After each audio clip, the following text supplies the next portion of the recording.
pregnant and burned out of her cabin at midnight. A Lakota chief sheltered her and her unborn daughter. The first thing I saw was the orange. Not fire exactly, fire has a shape, has a center you can point to. This was just orange against the bottom of the sky, a low smear of it maybe 4 miles north, and it was wrong the way a wound is wrong. The color that doesn't belong to night. I had been sitting outside my lodge because I could not sleep. I do this more now. My body is an old man's body, and it wakes me at the hour when the dark is deepest, when even the horses are still, and I have learned not to fight it. I wrap the blanket around my shoulders and I sit and I watch the stars move and I think about whatever comes. Sometimes nothing. Sometimes my wife's face, though she has been gone 14 winters. Sometimes the faces of men I killed, which is a different kind of company but company still. That night the orange came up from the north, and I watched it for a long time before I moved. I am Lakota. I tell you my name because this story is mine, and I will not tell it from the side of a man who has no name. I have seen 63 winters. I am chief of my band, what is left of it. We are not many now, and the land we move across is smaller than it was when I was a boy learning to ride. But it is still ours in the ways that count, and I know every draw and every dry creek, and every place where the good grass hides in a fold of ground no white settler's map has ever marked. I know this country the way I know my own hands. I woke Hexilla, my youngest nephew, who was 14 and sleeping hard the way young men do, like the world owes them unconsciousness. Ride north, I told him, see what burns. He was gone before I had finished speaking. He is a good boy. I did not go back inside. I fed the fire a little and waited and watched the orange thing flatten and fade. And in about an hour Hexilla came back at a gallop, and there was something over his saddle that I thought at first was a bundle of trade goods or a calf. It was a woman. She was conscious, barely. Her dress was scorched along one side and her hair was loose and wild, and there was blood on her face from a cut above her eye where she'd hit something or something had hit her. She was very large with child. Even in the dark I could see that, the way she held herself, the way she'd curled around the front of her, protecting it even while unconscious against a horse's neck. Hexilla said she was alone. The cabin was gone. He had ridden the whole property and found no other person, no horse, nothing living except one half-burned chicken still making noise in the grass. I took her off the horse myself. She weighed less than I expected. Small woman, big with child, probably not yet 30. It is hard to tell with white women sometimes. Their skin goes fast in this country. She had the hands of someone who worked. Callus on the inside of her right thumb from something, a rope hand or a needle hand. I could not tell which in the dark. I carried her to my lodge and I laid her on the sleeping robes and I called for Winona, who is the oldest woman in our camp, and who has brought more children into the world than she can count. She says past 40, she stopped counting, and past 80, she stopped remembering the number she'd stopped at. Winona came and looked at the woman and did not say anything for a moment. She put her hands on the woman's belly and pressed in 2 places, and the woman moaned without fully waking. Soon, Winona said. How soon? Maybe days, maybe less. I said nothing to that. I went outside and sat by the fire and I let Winona work. The man who burned her cabin, I thought about him. Men burn things for reasons: debt, rage, wanting the land. In this part of the territory, all 3 were common reasons, and often all 3 lived inside the same man. I did not know this woman. I did not know what trouble she carried. I only knew she was alone and near her time and burned out at midnight, which is a particular kind of catastrophe that does not require me to understand the whole story before I decide what to do about it. I had been making decisions like that my whole life. The whole story comes later or it does not come. You act on what you can see. What I could see was a pregnant woman who had nobody. She woke in the morning. I heard her before I went in, a sound, not quite a word, just a sound. the sound of a person who opens their eyes and finds themselves somewhere completely unknown and has not yet decided whether to be afraid. I came in slowly and I sat at a distance and I did not speak first. She looked at me. Gray eyes. The cut above her eye had been cleaned and bound by Winona with a cloth strip. Her hair was still loose, but someone had combed the worst of it out. She was sitting up on the sleeping robes with the blanket pulled to her chest, and one hand resting on her belly the way women do when they are very far along, automatic, without thinking, like the hand just goes there on its own. She said, "Where is this?" I said, "My camp." She said, "Your," and then stopped herself. I said, "Lakota." "Yes." She was quiet for a moment, thinking. I watched her make the calculation that I have watched many white people make, that visible calculation of what they have heard and what they see in front of them, and which of those two things to trust. It is not a comfortable thing to watch, but I have watched it enough times that I am patient with it. She said, "My name is Clara Marsh." I said, "Lakota." She said, "The cabin." I said, "Gone." She closed her eyes, opened them. Her hand pressed harder against her belly just for a moment, then eased. She said, "Is there anyone? Did your man see anyone?" I said, "No one." Something went through her face. Relief or grief or some combination that sits between them and does not have a clean name. She looked down at the blanket for a while. Then she said, "Thank you." She said it plain, not performed, just the word put down like a stone. I nodded. I got up and brought her the soup Winona had left near the fire, dried meat and prairie turnip, not fancy, but hot and solid. She ate all of it. She ate like a person who has been up all night and hasn't eaten since the day before, which is probably what she was. When the bowl was empty, she held it in her lap and looked at the fire. She said, "I don't have anything. Everything was in the cabin." I said, "You don't need anything right now." She looked up at me, that gray look measuring. She said, "I can't stay here." I said, "You can't leave either." She opened her mouth and then looked down at herself, at the size of herself, at the obvious fact of herself, and closed it again. She said, "No, I suppose I can't. I will tell you something about leading people. The ones who have never done it think it is about power, about giving orders and having them obeyed. That is the smallest part of it. The real work is in the 10,000 small decisions that nobody sees. The ones you make alone at the edge of camp at night. The ones you make in a second when something unexpected rides in. The ones where you are the only person in a position to act and everyone else is watching to see what you do. I had been chief for 17 years. I had brought my band through drought and through the years when the army came and through the years when the game was thin and through the years when men in Washington who had never set foot on this ground decided to draw lines on paper and tell us where we could and could not go. I had kept most of my people alive. Not all of them. Not my wife. But most. The decisions that stay with you are not the big ones. The big ones are usually clear. This or nothing. Move or die, fight or give ground. The ones that stay with you are the ones that could have gone either way, where you chose one thing and you will never know what the other thing would have given you. Sheltering Clara Marsh was not a hard decision. A pregnant woman alone in the dark, that is not hard. What was harder, what I thought about in the days that followed, was what came with her.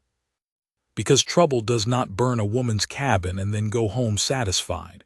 Trouble like that is hungry. It comes back. I told 2 of my men to ride the perimeter and watch the north approaches. I did not explain. They knew. Winona moved into my lodge to stay close to Clara. This was fine. Winona takes up very little space, and she had strong opinions about everything except the question of whether I minded her strong opinions, which she seemed to have settled long ago in her own favor. Clara and Winona did not share a language for the first 2 days. They watched each other.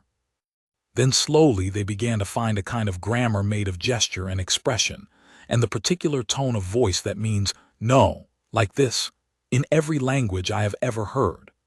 By the third day they were doing things together. Winona would start a task, and Clara would finish it or help with the middle of it, and there was a rhythm to it that I recognized. It is the rhythm of two people who are deciding, without words, that they can trust each other with the small things first. I watched this from the outside mostly. I had work. I had a camp to keep. I had a nephew who needed lessons that I had been putting off because I had been tired, which is not an excuse I would have accepted from anyone else, but which I accepted from myself more and more as I got older.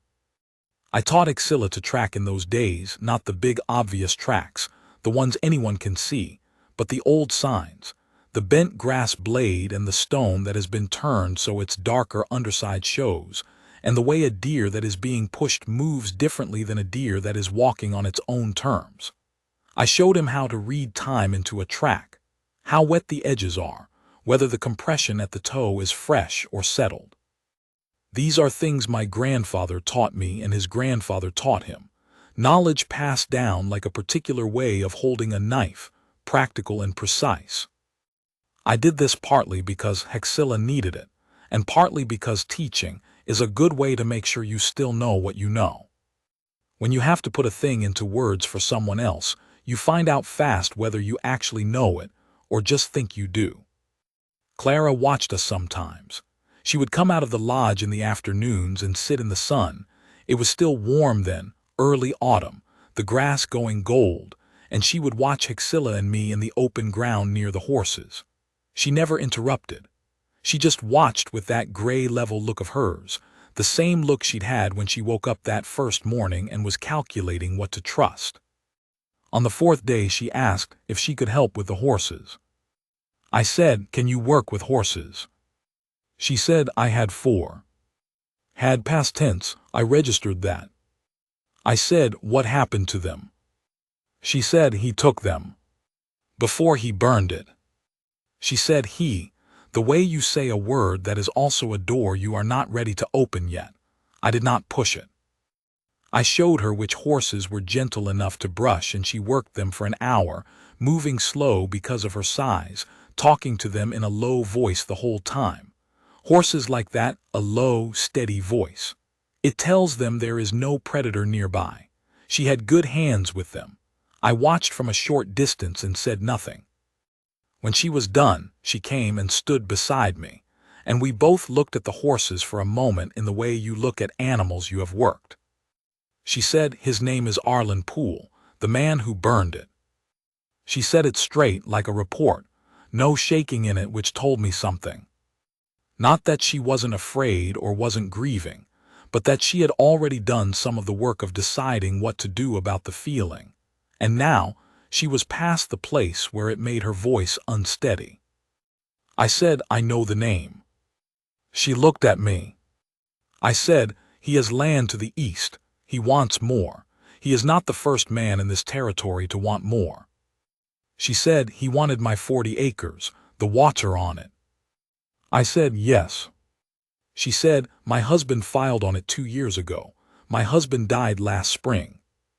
Spring, she had been alone on that land, carrying this child from spring until midnight of that fire. 6 months, nearly 7. I did not say anything to that. What is there to say to that? She said, "I told Poole the land wasn't for sale. He came back twice more and told me again. The third time he didn't come himself. He sent 2 men, and they told me what would happen if I kept saying no." She stopped, put her hand on her belly. She said, "I kept saying no." I looked at her. 63 years old, and I have known a particular kind of stubbornness. The kind that is not foolishness, the kind that knows exactly what it is doing and the cost of it and does it anyway because the alternative is a thing the person cannot live inside of. My wife had it. It is not common. When you see it, you know it. I said, "I know the water you're talking about, the spring in the northwest corner." She said, "Yes." I said, "It is good water." She said, "I know." We were both quiet for a moment. Somewhere across the camp, Winona was telling someone something in a firm voice. A horse blew. I said, "He will come here." She said, "I know that too." She did not apologize for it. She did not say she was sorry for the trouble. She just acknowledged the shape of the situation with the same plain honesty that she'd said thank you with on that first morning, and I found I respected it enough that I did not need her to say more. I said, then let him come.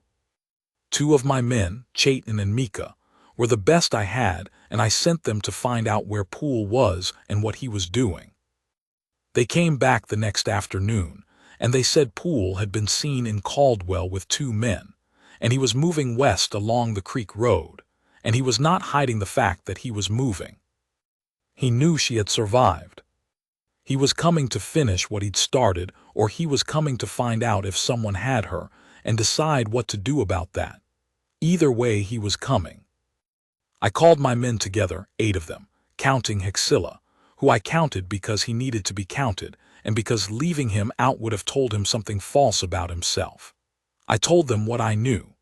I told them that a man was coming who had burned a pregnant woman's home at midnight, and that he was likely to come with hired men, and that he believed, because men like him always believe this, that he could do what he had done without consequence. I said, he will find out he was wrong about that. Nobody said anything against it. Nobody asked why we were putting ourselves in this for a white woman we didn't know. They didn't need to ask. The kind of man who burns a pregnant woman out at midnight does not limit himself. He will do it to whoever is next, and he will do it again, and the only conversation that slows him down is one he can't talk his way out of. I said, I want him alive. I want him to go back to Caldwell, and I want him to tell every man who might think of doing this what he found here. Chayton said, and if he doesn't want to go back? I said, then we'll have a different conversation. That night I sat with Clara outside for a while. She had trouble sleeping. The child was moving a great deal, she said, and her back hurt, and the ground was not her own bed. She sat wrapped in a blanket near the small fire I kept burning, and I sat nearby, and we were quiet for a while. She said, tell me about this land. I said, what do you want to know? She said, what you know about it. Things I can't see from 40 acres. So I talked. I am not a man who talks much, but when I talk about land, I know it is different. I told her about the aquifer that feeds her spring and 2 others within 10 miles. I told her about the way the terrain drains, where the water goes in a hard rain. I told her about the grass, the difference between what grows near water and what grows on the dry bench, and why those differences matter for cattle and horses. I told her where the buffalo still sometimes came through, though not in the numbers they once did. She listened with full attention, not polite listening, real listening, the kind that stores what it takes in.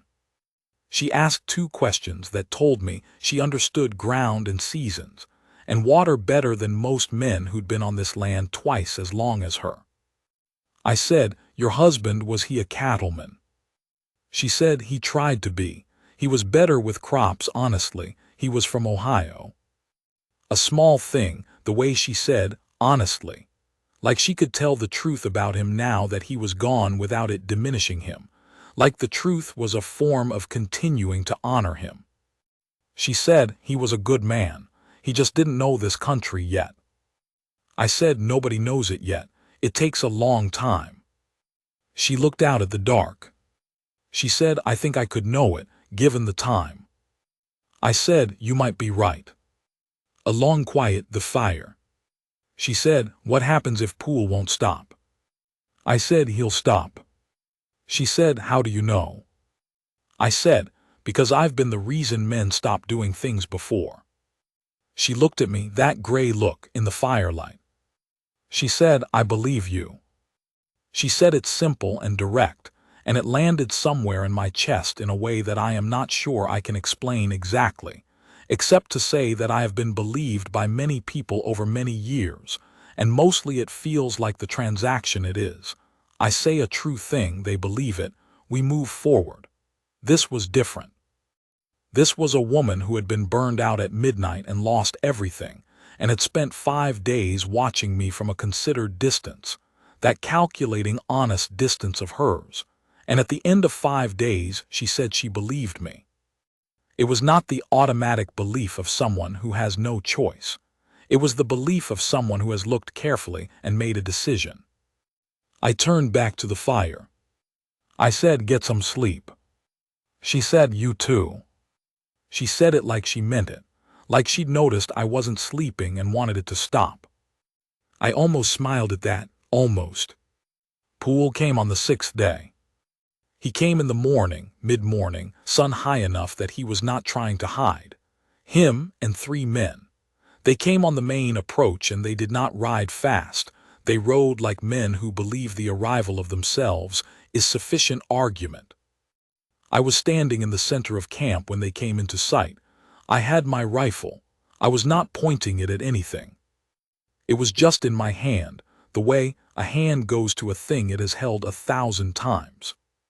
2 of my men were in positions on the low ridge to the north, 2 more near the horses to the east. Chayton was directly behind me at 30 yards. Nobody visible but me and Hexilla, who stood to my left because I had told him to stand there, which was also a lesson. Poole pulled up about 40 feet from me. He was a large man, not tall but thick through the chest, the kind of thickness that comes from work, not fat. He had a mustache that had more gray in it than the hair on his head. He was wearing a good coat, which told me he thought of himself as a man of some standing. Men who think of themselves that way do not always think clearly about the positions they put themselves in. He looked at me, and then at the camp, and then back at me. He said, "I'm looking for a woman, white woman. You seen a white woman come through here?" I said, "No." He said, "She'd be with child, wouldn't be hard to miss."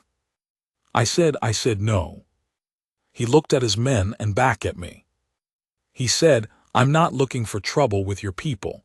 I just need to find the woman." I said, "Why?" He said, "She's a friend. I heard her place burned and I'm worried about her." I said, "You burned it." The quiet that came after that was the kind of quiet that has weight to it. One of his men shifted in the saddle. Poole's face did not change much, but his eyes changed. He said, "That's a serious accusation." I said, "Yes." He said, "You'd best think about what you're saying and who you're saying it to." I said, "I've thought about it." He looked around again at the camp, trying to count, trying to assess. Men like Poole do arithmetic on everything. How many, how much, what can I take, what's the cost? They are not cowards exactly, they are calculators, and right now he was calculating. I said, "The woman is not here. You have come to the wrong place. The right thing is for you to turn your horses and go back the way you came." He said, "And if I don't?" I said, "You're a man of standing. You have land and cattle and a name in Caldwell. You could go home today and keep all of that." I let that sit for a moment. I said, "Or you can make a different choice, and I will spend the next 20 years making sure that whatever you chose to keep, the land, the cattle, the name, you do not keep." He stared at me. I looked back at him without moving. Here is a thing about dealing with men like Poole. They understand force, but what they fear more than force is certainty. An angry man is unpredictable. A man who speaks without anger, who lays out consequences without heat, who has clearly already thought further ahead than you have, that man is something different. That man does not need to raise his voice because he is not talking about what he wants to do. He is talking about what he has already decided. I had already decided. Poole knew it. I watched him know it. He looked at his men one more time. One of them, the youngest, the one on the gray horse, had his hand near his holster, but he was looking at the ridge to the north, which meant he'd spotted Chayton's men up there, which meant his arithmetic was coming out poorly. Poole looked at me one last time. He said, "This isn't finished." I said, "It's finished for today, and every day after today it'll get more finished." He turned his horse. His men turned with him. They rode back the way they'd come, not slowly. They didn't run either. Men like that don't run when they can help it, but steadily, with the particular set of someone who is saving the last of their dignity for the ride out. Hexilla watched them go. When they were far enough, he said in a low voice, "Did he believe you?" I said, "He believed me enough." Hexilla was quiet for a moment. Then, "Is it really finished?" I said, "He'll go to Caldwell and he'll think about the cost and he'll decide the water isn't worth it. Men like that always have the next thing they want. The next thing looks better when this thing gets hard." Hexilla thought about that. He said, "How do you know?" I said, "Because I've been watching men like that since before you were born." Clara had watched from the lodge. She came out when they were gone, and she stood for a moment in the light, and she looked at me, and she didn't say anything for a beat. Then she said, "Are we safe?" I said, "For now." She said, "Will he come back?" I said, "I don't think so. Not here, not for a while anyway." She looked in the direction they'd gone. Then she looked at me. She said, "Thank you." Again, that same plain word, no decoration. Just the word and the weight she put in it. I said, "Go back inside. Winona will want to know you're all right." She almost smiled at that. She turned and went. On the 8th day the child came. It was early in the morning again. I notice it tends to be early in the morning, the big things.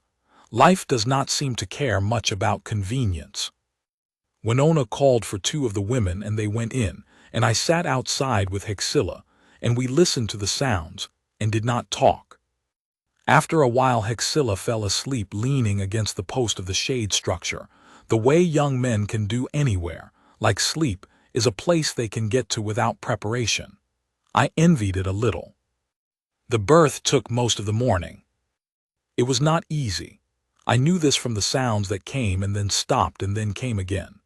At one point Winona came out and asked me for something specific, a certain plant, and I knew where it was and I got it for her fast. When I handed it to her, she looked at me for half a second, just a look, but I have known Winona my whole life and she doesn't waste looks, and she went back in. The baby came around midday. Winona brought it out herself, wrapped, to show me. I don't know why she did this. Maybe because it was my camp and she was respecting that. Maybe because she wanted a witness. Maybe for no reason she could have explained. She held it up, and the child's face was the particular crumpled face of the very newly arrived, and it was alive and looking at nothing with great concentration. I said, "The mother." Winona said, "Tired she is well." She took the child back inside, and I stood there for a moment in the midday sun and thought about nothing in particular. Sometimes after a long thing you just stand there. There is nothing wrong with that. Clara named the girl me. She told me this 3 days later when she was sitting up and eating well, and the girl was sleeping in the curve of her arm.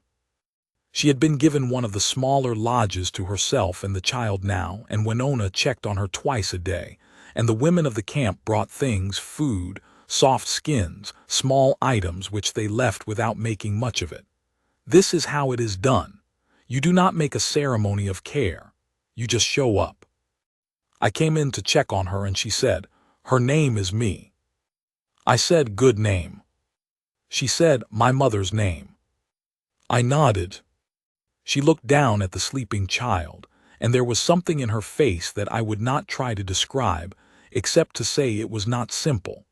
It was the face of someone who has just come through something enormous, and is now on the other side of it, looking back and also forward at the same time. She said, "I need to think about what I do." I said, "You don't need to think about it yet." She said, "She's 3 days old." I said, 3 days is not yet." She looked up at me. Something in her eyes was tired in a way that was not about sleep. It was the deeper tiredness, the kind that is about carrying things over a long period without putting them down. She said, "I don't have a home. I don't have money. I have 40 acres that are worth fighting over and a man who's already fought me for them once." I said, "The cabin can be rebuilt. Poole is scared enough that he won't come at it directly again, not for a long time, and when he does, he'll have to come past here to get to you." She was quiet. I said, "I'm not saying it's simple." She said, "No. I know." Then, why are you doing this? I had thought about how I would answer this if she asked, because she would ask. She was not a woman who would let the thing go unasked. I said, because you needed it. She said, lots of people need things. I said, yes. I said, but you were here, and a pregnant woman burned out at midnight and alone is not a thing I can ride past, not when I have the ability to stop it. I was a chief before I was anything else, and that means when something is in front of me that I can fix, I fix it. She was looking at me steadily. I said, and you are not a weak woman asking to be carried. You held your land alone for 6 months after your husband died. You told Poole no 3 times when most people would have sold. You survived the fire. You had your girl in a camp full of strangers and you did not complain once. I paused. A woman like that is worth protecting. Something shifted in her face. Not breaking, she was not a woman who broke easily. Something opening maybe, a small thing. She said, you sound like you've thought about this. I said, I'm 63 years old. I've had a lot of nights. She looked at me, then back at me. She said, I want to stay. Not here in your camp, I mean here on the land. I want to rebuild and I want to stay. I said, I know. She said, is that foolish? I said, I've seen men do foolish things on this land. That's not one of them. She said, will you, she stopped, started again, will you keep helping me while I get on my feet? I said, yes. She said, I'll pay it back. I don't know when or how, but I will. I said, you don't need to. She said, I know I don't need to, I want to. That was the end of that conversation. We understood each other. The men helped rebuild her cabin. I want to be clear about what that means, not a gift of pity, not charity that left her owing. She asked, I said yes. She worked alongside us from the day she was strong enough, which was sooner than Winona thought was wise and about when I expected. She had opinions about the placement of the walls. She wanted one window shifted to catch the afternoon light, and she was right about it. The cabin got more of the late warmth that way. It took 11 days for the frame and the walls and the roof. The door she hung herself. She had strong opinions about doors, specifically about the height of the latch. Me slept in a cradle board that Winona made, which Winona presented as though it was nothing, just a thing she had made, as though she had not spent 3 evenings on it. Clara thanked her in the direct way she had, plain and meaning it. Winona pretended it was nothing and went back to whatever she'd been doing and did not quite hide that she was pleased. We brought her 2 horses from my herd. Not alone, I gave them to her. She argued about this. I said, you had 4 horses and a man burned 3 of them with your home and took the 4th. You need horses. She argued a little more. I waited. She accepted. She got herself established. She was good at it. She had a plan for the next season already in her head. She talked about it as we worked, not asking permission, just saying, this is what I'm going to do. She was going to run cattle on the South Quarter and plant the flat near the creek and use the spring for a kitchen garden, and she was going to fence only the water. The rest she'd leave open. I said, that's wise. The open range gives you more than fencing it would. She said, I know. Thomas, my husband, he wanted to fence everything. I always thought that was wrong for this country. I said he was from Ohio. She said, yes. That small thing again in her voice, the affection for the man and also the clear sight of him. He was learning. I said he would have gotten there. She looked at me. I said, men who come out here from somewhere flat and orderly, they either never learn this land or they learn it all at once and then they really know it. He had good ground sense from what you describe. He would have gotten there. She was quiet for a long time after that, not sad exactly, thoughtful. She said, thank you for saying that. I came back to check on her. I will be honest about that. I told myself it was practical, that I wanted to see the cabin was sound and the horses were doing well and that Poole had stayed away. All of that was true, but I also just came back. She was glad to see me, and did not hide it, and did not make it into something complicated. She would put food on and we would sit, and she would tell me what she had done that week, and what was working and what had gone wrong. And I would tell her what I knew that applied to what had gone wrong. And sometimes we would just talk about the land and what we'd each seen. Me grew. Children do this with alarming speed. I had forgotten. You look away and they have become something new. Clara kept her land. Poole did not come back, not that season, not the next. I heard through the channels I had that he had found something else to want further east, which is what I had expected. Men like that, they are like water. They find the easiest path, and when one path gets too hard they root around it. I had made this path hard enough. She was right about the fence. The open range gave her more than it cost her. Her cattle did well. She planted what she said she would plant. The kitchen garden was near the spring and it was good. She had good hands in the soil the way she had good hands with horses, patient and paying attention. The second winter was hard. I came through twice when the storms were bad. She did not ask for this, I just came.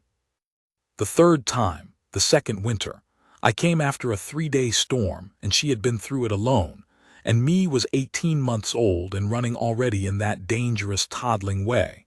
And the cabin was warm and the horses were in good shape and the stock were fine.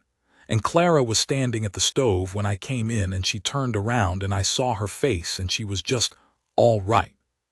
She was just entirely all right. She had come through it. She said, "I was wondering if you'd come." I said, "Wondering good or wondering bad?" She said, "Good." She said it without looking up from what she was doing, just straight out, the way she always said things. Me tottered over to me and grabbed my coat and looked up at me with a very serious expression, which was an expression she had inherited from her mother. I picked her up. She allowed this with the dignity of someone doing you a favor. Clara looked over at us. Something in her face. I had been watching her face for 2 years now, and I knew it the way I knew the country, every variation of the weather in it, every small change in the light. She said, "Stay for supper." I said I was going to. She almost laughed. Almost. I am going to tell you about the night she asked me to stay. Not for supper, for good. It was spring of the 3rd year. Me was 2 and sleeping, and the night was warm enough that we had taken our coffee outside, which was something we had started doing. Sitting outside in the good weather when the day was done. Not always talking. Sometimes just there. She said, "I want to ask you something, and I want you to know before I ask it that I've thought about it carefully, and I'm not asking because I'm afraid or because I need help, because I'm not afraid and I'm managing fine." I said, "All right." She said, "I'm asking because I want to." I said, "Ask." She was looking at the stars. Her profile, the line of her jaw, the way her hands were wrapped around her cup. I had been looking at that profile for 3 years. She said, "I know this isn't, I know it's not simple. I know there are things about how people would see it, your people and mine both, and I'm not asking you to ignore any of that." I said, "Clara." She looked at me. I said, "Ask." She said, "Will you come here? I mean stay, be here with me and with me." The stars were very bright that night. The grass smelled like it does in spring, that green sharp smell that is nothing else. I said, "I have a band to lead." She said, "I know." I said, "I can't leave them, I wouldn't." She said, "I'm not asking you to leave them. I'm asking you to come here when you can come here, and for this to be," she stopped. "For this to be where you come back to." She had thought about it carefully. She had understood what she could ask and what she couldn't. She was not asking me to give up anything. She was asking me to add something. She was asking to be my place to come back to. I looked at her. I said, "You know what you're asking." She said, "I'm 61 years old. I mean, I know it now. I'm 31, but I know it like I'm 61. I almost smiled. I did smile. She said, "What?" I said, "Nothing. You're right that you know it. She was watching me with those gray eyes, clear and steady, waiting. I said yes. She said yes. She said it back like she needed to hear herself say it, like she was making sure it was real. I put my hand out and she put hers in it, and we sat there for a while looking at the same stars, and me was sleeping inside, and the spring smelled like spring, and that was what it was. I want to tell you something about what I was that night. Not young, not unmarked, not without grief in me or loss in me or the particular quietness that comes over a person who has outlived a great many things they loved.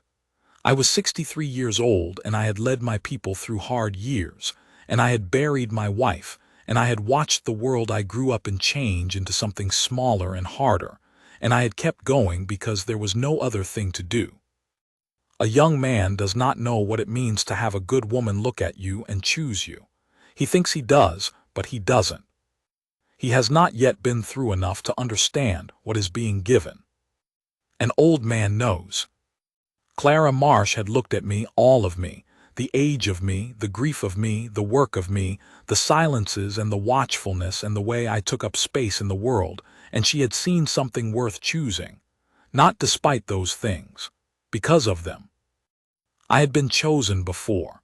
My wife had chosen me when I was 22, and we had 30 years, and they were good years, and I am grateful for every one of them. But this was different. This was a woman who had no obligation, no expectation, no community pressure or tradition pointing her toward me. She was a white settler woman in the Dakota Territory, and the whole world around her was giving her different instructions, and she looked at all of it and looked at me and said, "I want this man. I want him to come back to this place. I want my daughter to know him." You can be 63 years old and still feel something like that for the first time. I do not know what you would call what we had. I don't know if there is a word for it that fits both of our worlds. We did not have a ceremony. We did not need one. We had a handshake and a quiet night and a truth that we both knew and that grew each time I came back, and she was there and me ran at me from the doorway. And Clara was standing at the fire with that look on her face that was not relief exactly, but was adjacent to it. The look of someone who sees the person they were waiting for and is glad the waiting is done. I came back every time. I will always come back. This is not a thing I decided once. It is a thing I decide every time I come over the rise and see the cabin and the spring and the kitchen garden and the smoke from her fire. I decide it again. Yes, this. She is good with the land, better every year. The cattle are doing well and the garden is expanding. She hired a hand last spring, a young Mexican man named Ernesto, who is steady and good with horses and who calls me sir, which I do not require but which I appreciate. She has her own standing in the small community that is growing up along the creek.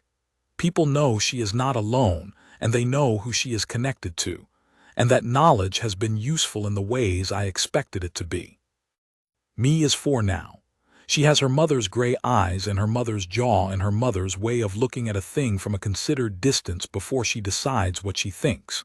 She also has a way of saying my name, Takada, she says, which is not quite right, but I have never corrected her because I like the sound of it. She calls Hexilla, the tall one, which Hexilla pretends he doesn't love but he does.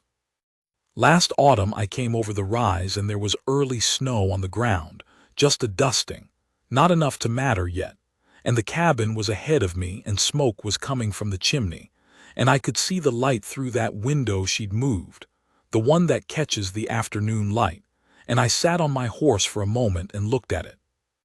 This is mine, I thought. Not the land, I don't think about land that way. It is not mine. It is land, and I am a man who knows it. What is mine is this.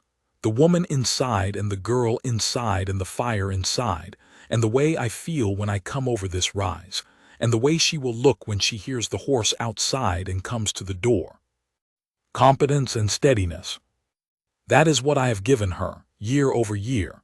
The knowledge that I would be here, that when trouble came I would be between it and her, that when she needed something practical I would know it or find it, that when she was tired I would sit with her and let her rest. I gave her my capability and my protection and my knowledge of this country, which is 63 years deep. And what she gave me was her trust. Her freely given, clear-eyed, choice-made trust, not because she had no choice, because she did have a choice and she chose anyway. I rode down to the cabin. Me heard the horse before her mother did and came flying out the door in her coat, barely buttoned, shouting "Takada, Takada," and I swung down and caught her and held her with one arm, and she wrapped herself around my neck the way children do, entirely committed. And Clara came to the door and stood in the frame of it with the light behind her, and she looked at us. She said, "Get inside, you two, supper." That was all. I set me down and she ran back in, and I tied the horse and I walked toward the door, and Clara was still standing in it, watching me come. And when I got close, she put her hand against my chest for a moment, just briefly, just the flat of her hand and the warmth of it against my coat. She said, "Good, you're here." I said, "Yes." I went inside. The fire was going. The light was warm. The door closed behind me against the cold. That's the whole of it. Every part that matters is in there somewhere. The orange in the sky that night, the weight of her against my chest when I carried her off the horse, the 11 days of the cabin going up, the spring night and the stars and her hand in mine. The sound of her saying, "Good, you're here." 63 years old, and a woman looked at me and saw what I was and chose me for it. Not despite it, for it. That's the whole of it.